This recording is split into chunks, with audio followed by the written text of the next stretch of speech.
9મી ઓગસ્ટની સાંજે ખેડબ્રહ્મા તાલુકા ખાતે રહેતા ભિલોડા, વિજયનગર, મેઘરજ અને સુરત નવસારીના આદિવાસી કર્મચારી મિત્રો દ્વારા વિશ્વ આદિવાસી દિવસની ઉજવણી ખેડબ્રહ્માના અર્બુદા સમાજવાડી ખાતે રાખવામાં આવી હતી, જેમાં ખેડબ્રહ્મા, વિજયનગર, પોશીના લોકલાડીલા ધારાસભ્ય શ્રી તુષારભાઈ ચૌધરી, જિલ્લા શિક્ષણ સમિતિના ચેરમેન અરવલ્લી જિલ્લાના પૂર્વ જિલ્લા પ્રમુખ શ્રી રાજુભાઈ પારગી, રાજુભાઈ ડુંડ તેમજ સમાજના આગેવાનો ઉપસ્થિત રહ્યા હતા અને આદિવાસી સંસ્કૃતિ વિશે અને આદિવાસી સમાજ મૂળ પ્રકૃતિ પૂજક છે તેમજ પ્રકૃતિ સાથે રહેનાર સમાજ છે તેમ જણાવ્યું હતું।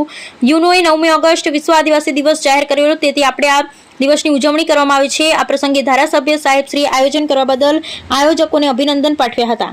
છેલ્લા કાર્યક્રમમાં સંગઠનના પ્રમુખ શ્રી પીડી ગામેતી સાહેબ તેમજ મંત્રી નવીનભાઈ નીનામાએ ખૂબ જ જહેમત ઉઠાવી કાર્યક્રમની ઉજવણી કરવા બદલ આભાર વ્યક્ત કરવામાં આવ્યો અને સૌ સાથે જમીને છૂટા પડ્યા। બ્યુરો રિપોર્ટ સતીશભાઈ મનાથ, ખેડબ્રહ્મા। આપણને ક્યાંક ને ક્યાંક થોડુંક એ નથી ખબર હોતો કે આપણે ક્યાં ભૂલા પડ્યા છે, ક્યાંક ને ક્યાંક એમ કહેવામાં આવે છે ખેતરના છેડે છીડું રહી ગયું હોય છે।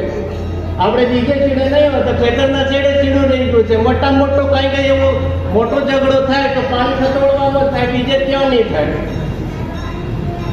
આ પરિસ્થિતિમાંથી આપણે જ્યારે 182 દેશોની વાત કરીએ ત્યારે એક જ વસ્તુ થઈ છે કે અહીંયા જ્યારે ક્લીન ડે શિક્ષણને લઈને ઘણી બધી વાતો થઈ, સમાજની જાગૃતિની ઘણી બધી વાતો થઈ। અધિકારો આવે ક્યાંથી? આ યુનો દ્વારા યુનાઇટેડ દેશ વિદેશ વિશ્વના લેવલે કેમ વિશ્વ આદિવાસી દિવસ કહેવાય, આ સમજવું બહુ જરૂરી છે। યુનો દ્વારા ઘોષિત થયો તો એના પહેલા કેમ આદિવાસી કેમ વિશ્વ આદિવાસી દિવસ કેમ?